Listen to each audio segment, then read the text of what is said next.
Hello, I'm Mark Dunton, Principal Records Specialist for Contemporary Records at the National Archives. Welcome to my presentation entitled Margaret Thatcher, Prime Minister in 10 Documents. Margaret Thatcher, as David Frost might have said, you can love her, you can hate her, but you can't ignore her. And you certainly can't ignore the impact that she made on modern Britain. Simon Jenkins has called her Britain's most famous Prime Minister since Churchill. Mrs. Thatcher was a highly controversial figure. Mention her name and some people express strong antipathy. To others, she was the saviour of Britain.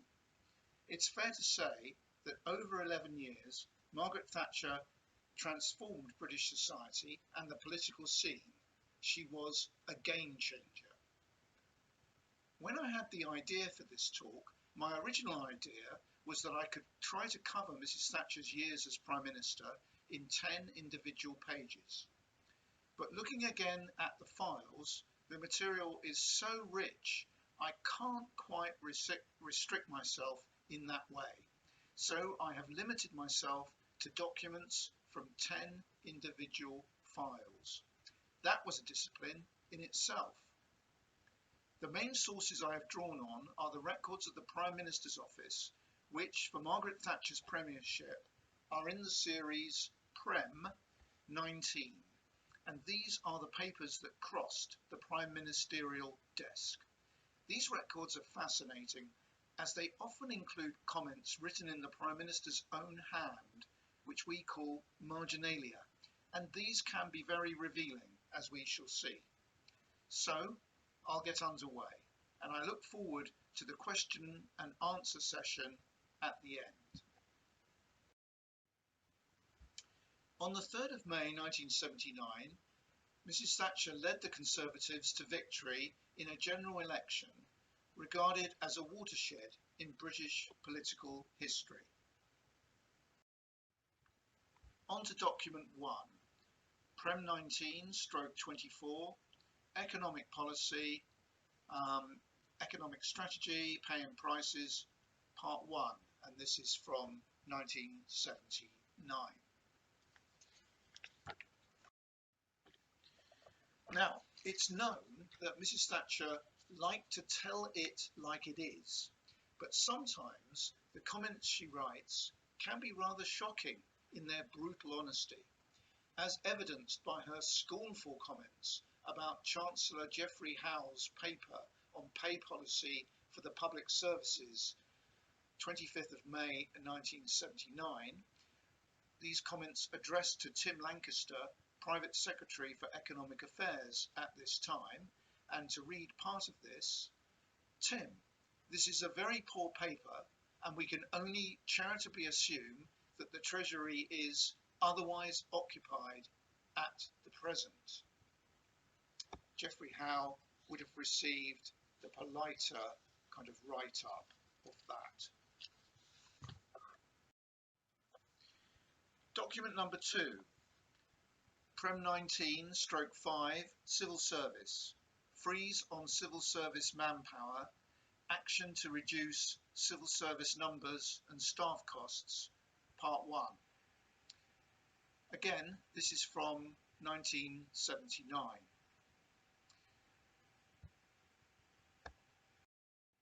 When Mrs. Thatcher came to power in May 1979, she was determined to reduce the size and cost of the civil service. Prem 19/5 is a file entitled Freeze on Civil Service Manpower, Action to Reduce Civil Service Numbers and Staff Costs. On a draft paper for Cabinet by the Lord President, Christopher Soames, we see comments by Mrs. Thatcher written in the margins made by her own hand. And these comments are very direct. When Lord Soames suggests some minor exceptions to the ban on recruitment, Mrs. Thatcher simply and emphatically writes no. When he suggests a reduction of civil service staff cost of 3%, Mrs. Thatcher writes too small and gives her preferred figure of 5%. We can also see from studying the documents that Mrs. Thatcher frequently underlined particular sentences or phrases which she found significant in memos, and this is evidence of intense concentration on the details of the subject in hand. I was pleased to see that Meryl Streep, playing Mrs. Thatcher in the film The Iron Lady, was shown underlining phrases in a memo with a blue felt tip pen. That was certainly authentic. Document number 3, Prem 19/474, Government Buildings, Expenditure on Government Accommodation. This is a file covering 1979 to 1981, but I'm focusing on some entries from 1979. Well, in this file, we learn that following a parliamentary written question about the costs of refurbishing accommodation for ministers, a breakdown of this expenditure for each of the government departments was published without consulting the Prime Minister's office, and an official appears sceptical of the alleged costs for refurbishing number 10, stating, I find these figures impossible to believe. You may see that where there's that asterisk on the page on the left under the breakdown of figures.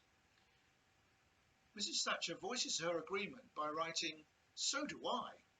Referring to the flat at number 10, the cost of bedding is queried, with Thatcher noting, "We use only one bedroom," and that she can use her own crockery, and the price of an ironing board prompts her to repeatedly state in the file, "I will pay for the ironing board." There's an almost obsessive conscientiousness at work here, and it's certainly an amusing example, but on a more serious note, it is a powerful illustration of Margaret Thatcher's values, which are rooted in her strict upbringing mentioned earlier, an emphasis on personal responsibility, thrift, self-reliance, and an instinctive antipathy towards unnecessary expenditure of taxpayers' money. And this approach didn't stop at home. It was an essential part of her projected ethos and her government's strategy. And just as further evidence of this, we can see here that Mrs. Thatcher has written, "I will pay for the ironing board and other things. We've sufficient linen for the one bedroom we use. The rest can go back into stock." She's written there, MT. And again, here, you can see she's written, "I will pay for the ironing board and other things." Here she's written, "I have an excellent ironing board whilst not in use at home. I will pay for the new one." So when this file was released, the press were very interested in it, and I'm sure there was a headline saying, "The Ironing Lady." Well, now we can see a Royal Marines detachment in South Georgia during the Falklands conflict, 2nd of April 1982. So you can see where I'm heading now. And we're on to document 4, Cab 292/47, Falkland Islands Review Committee, chaired by Lord Franks. Transcript of oral evidence by Prime Minister Margaret Thatcher and others, and this is from 1982. Now, for Britain, 1982 was dominated by the Falklands conflict, and I'm showing you a couple of extracts from Mrs. Thatcher's oral evidence to the Franks inquiry which looked into the Argentine invasion of the Falklands. This was given behind closed doors on the 25th of October 1982. And when this file was released in late December 2012, it received a great deal of media attention because of the powerful and dramatic nature of Mrs. Thatcher's testimony. She says here, I just say it was the worst, I think, moment of my life. And the Prime Minister is referring to the moment when, on the 31st of March 1982, she received the raw intelligence reports that an Argentine invasion of the Falklands was imminent. Here's another extract from this document, and here she's saying, I never expected the Argentines to invade the Falklands head on. It was such a stupid thing to do as events happened. Such a stupid thing even to contemplate doing. Again, it's powerful stuff. It's the repetitions of particular words that I think are so telling. There's a huge amount of feeling being expressed, and this is the authentic voice of Margaret Thatcher, and it virtually leaps from the pages.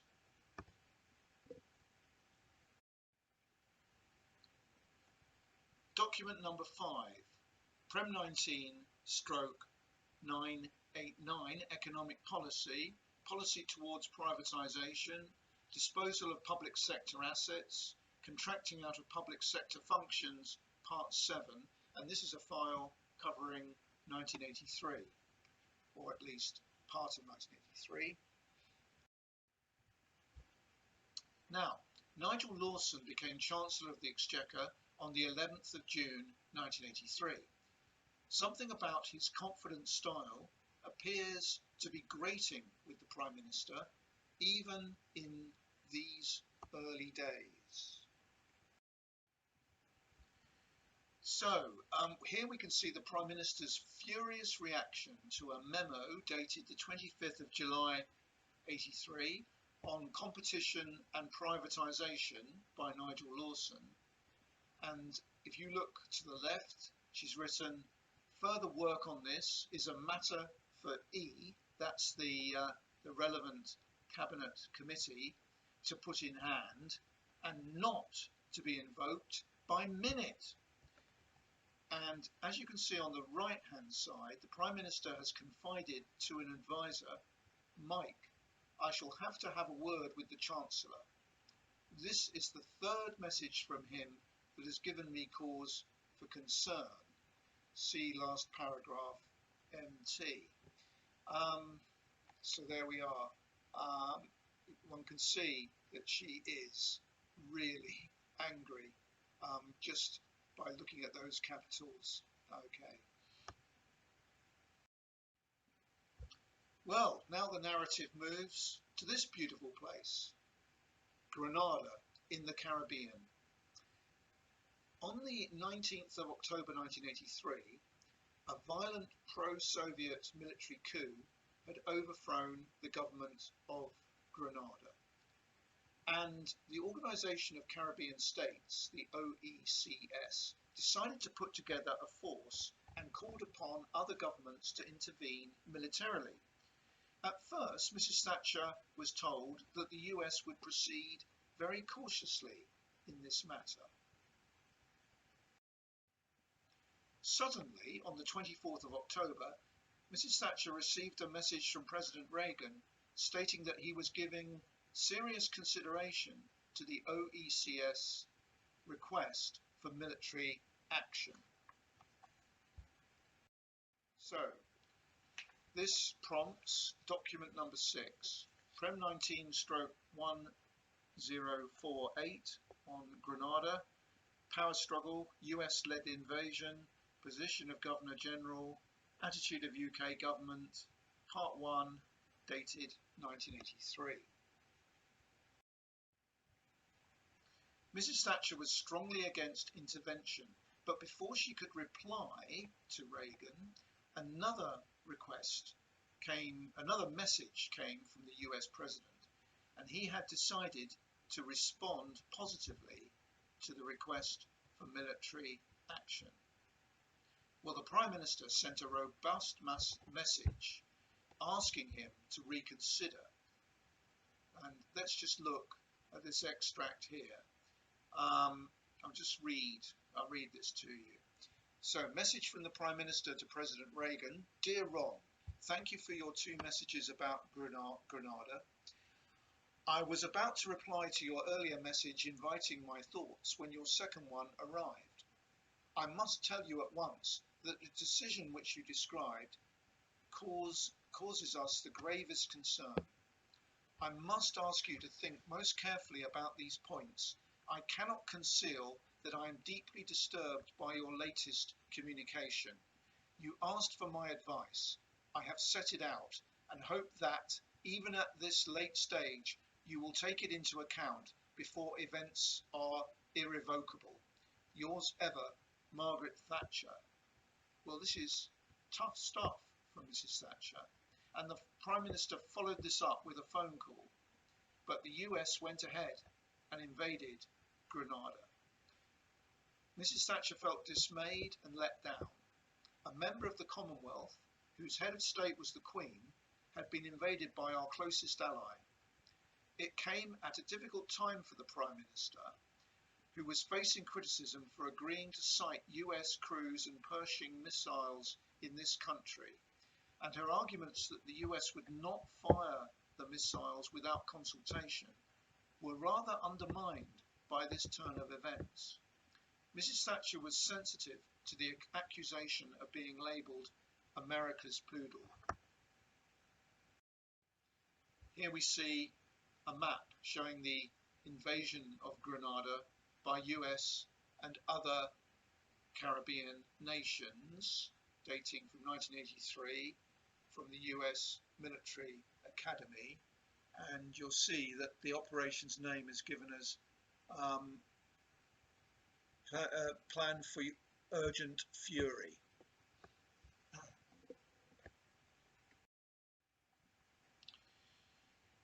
When President Reagan telephoned Mrs. Thatcher on the evening of the 26th of October, it was during an emergency House of Commons debate on the American action, and she was not in the sunniest of moods. Reagan deployed his disarming charm. So I'll just read you a little here. President Reagan rang the Prime Minister at 17:30 hours today. He began by saying that if he was in London, he would throw his hat in the door first. Now, I think Reagan here is referencing the Wild West custom of a cowboy throwing his hat through the door of a saloon first before entering to see if it was going to be shot at. In other words, he's not sure what sort of a welcome he would receive. And he goes on to say he very much regretted the embarrassment that had been caused and wanted the Prime Minister to know how it had happened. He'd been awoken at 3 o'clock in the morning while on a so-called golfing vacation with an urgent plea from the OECS, and he then goes on to explain further. Reagan's charm gradually had its effect. During the course of the phone call, Thatcher's tone mellowed. Ultimately, she did not want to jeopardize the special relationship with the US. And so, this was a bit of a jolt to their relations, but things were smoothed over. Document number 7 is an extract from Margaret Thatcher's appointments diary, and this is from the year 1984, Prem 32/6. Now, here we can see the entries for the 11th to the 14th of October 1984. Right at the top, at 08:30, notice the hair appointment, and her appointments diary is peppered with hair appointments, and perhaps this just isn't worth it just isn't worthy of particular attention. I certainly want no sexist overtones here, but it has been said by some that Mrs. Thatcher's hair was an essential part of her armoury. Looking at her diary, you certainly get a sense of her general busyness. But on Friday the 12th of October, there's a stark entry in the early hours which really brings us up short. 0245 bomb. This is the IRA bomb which exploded at the Grand Hotel in Brighton, where Mrs. Thatcher and her husband Dennis and other members of the government and the Conservative Party had been staying for the annual party conference. And the entry is so stark, it's very powerful. While we're looking at this document, there's a few other aspects. You can see what happens in the wake of the bomb. 0325, Mrs. Thatcher and Dennis arrive at Brighton police station and so forth. Also looking further down, Sunday the 14th of October, Mrs. Thatcher attends church with Dennis, and also sees Carol afterwards, her daughter. So the bomb blast tore apart the Grand Hotel at Brighton. Margaret and Dennis Thatcher narrowly escaped injury. 5 people died and 34 were injured. So this was a terrible event. And Mrs. Thatcher insisted on the conference opening on time the next morning, which it did. And she gave a famous barnstorming speech in which she stated, all attempts to destroy democracy by terrorism will fail. On now to document 8, which comes from 1985, Prem 19 stroke 1647, Soviet Union, UK, Soviet Relations, Part 4. And this is about Oleg Gordievsky. He was a former colonel of the KGB and was a secret agent of the British Secret Intelligence Service from 1974 to 1985. And best-selling author Ben McIntyre has written about him in his book, The Spy and the Traitor. On the 19th of July 85, Gordievsky defected.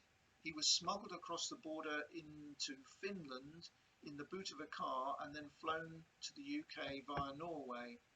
However, his family was left stranded in the Soviet Union. He pleaded for help from the British government to get his family out of the Soviet Union, but the British authorities said it would be too difficult. He corresponded with the Prime Minister, and here we see a sympathetic, human side to Mrs. Thatcher. So, in this letter, the Prime Minister writes, Dear Mr. Gordievsky, I was very touched by your message and by your understanding of how difficult the decision about your family was for us. It was entirely natural to do everything possible to enable your family life to continue, but we had to face up to the reality of the kind of people with whom we are dealing and the fact that their values are very different from ours. Our anxiety for your family remains, and we shall not forget them. Having children of my own, I know the kind of thoughts and feelings which are going through your mind each and every day. But just as your concern is about them, so their concern will be for your safety and well-being. Please do not say life has no meaning. There is always hope, and we shall do all we can to help you through these difficult days. So, this is an interesting document, and as I say, I think, it may help to humanise Mrs. Thatcher for some people as they see a more sort of sympathetic side of her coming out. Document number 9, Prem 19 stroke 3063, Local Government, the Future of the Rating System, rating revaluation, community charge, part 16, and this is dated 1990. And by the way, the fact that this is part 16 of a sequence of files, that is a significant fact. The community charge, commonly known as the poll tax, was a system of taxation introduced in replacement of domestic rates in Scotland from 1989, prior to its introduction in England and Wales from 1990, and it provided for a single flat rate tax on every adult at a rate set by the local authority. The tax was widely seen as unfair.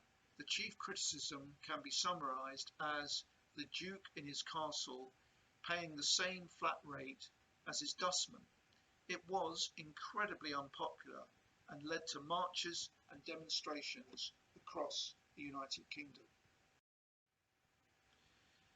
Now, we have many files about the introduction of the poll tax.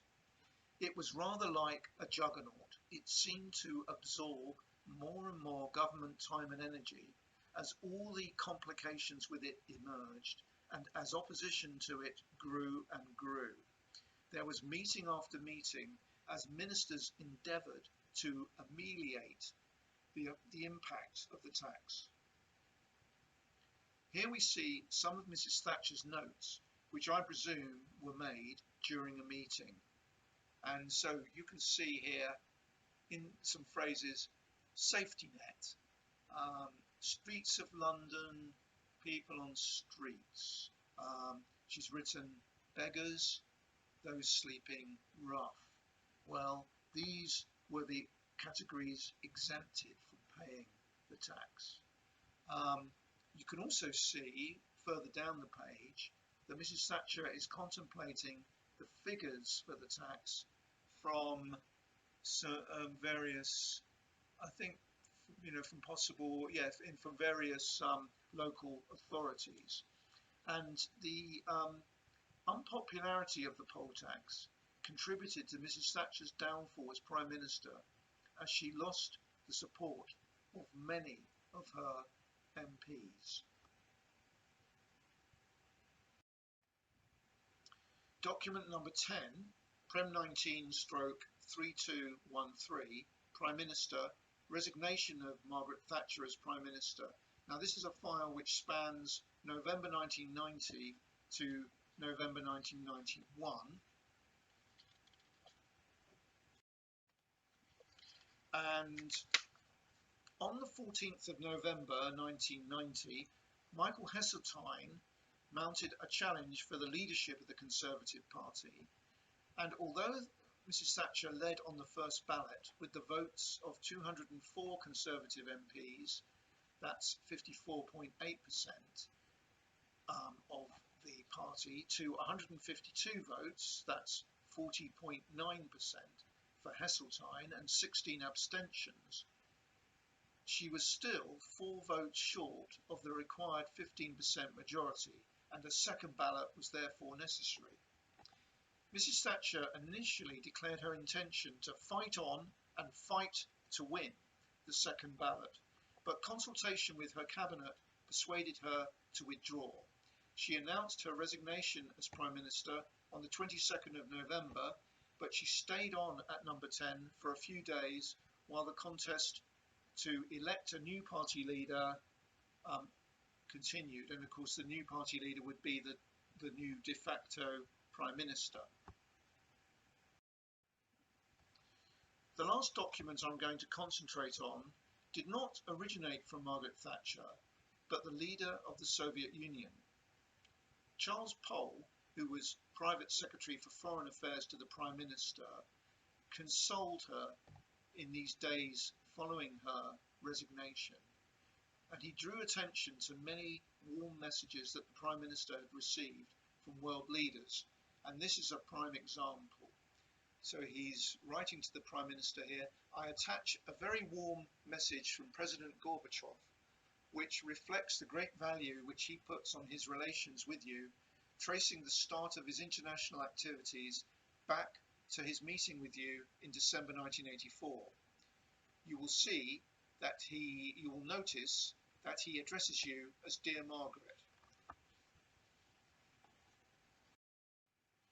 And here we can see the translated version of Gorbachev's letter. And just to read you this, Dear Margaret, I have just learned of your decision to leave the post of the leader of the Conservative Party and Prime Minister of Great Britain. It is with the feeling of great warmth and deep satisfaction that I recall all our business-like talks that played such a great role in the development of relations between the Soviet Union and Great Britain. I highly appreciate the mutual understanding on many issues that has developed between us.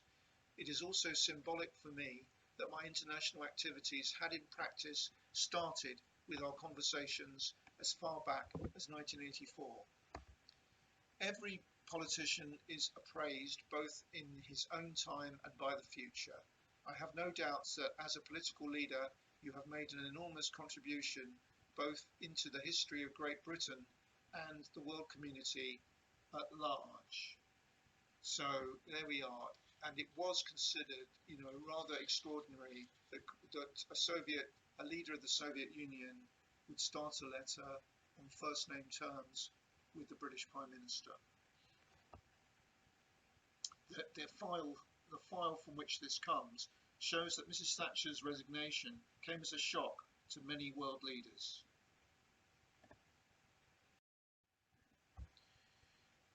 Well, on the 28th of November 1990, Margaret Thatcher left Downing Street in tears.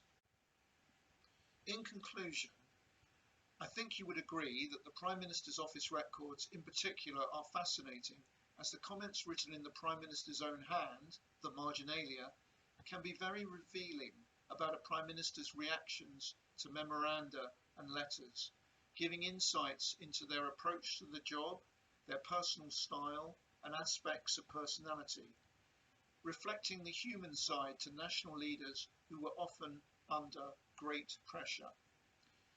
When you see the handwritten comments of a Prime Minister, you are connected with the person and how they are feeling at that moment in time. Thank you very much for watching this presentation.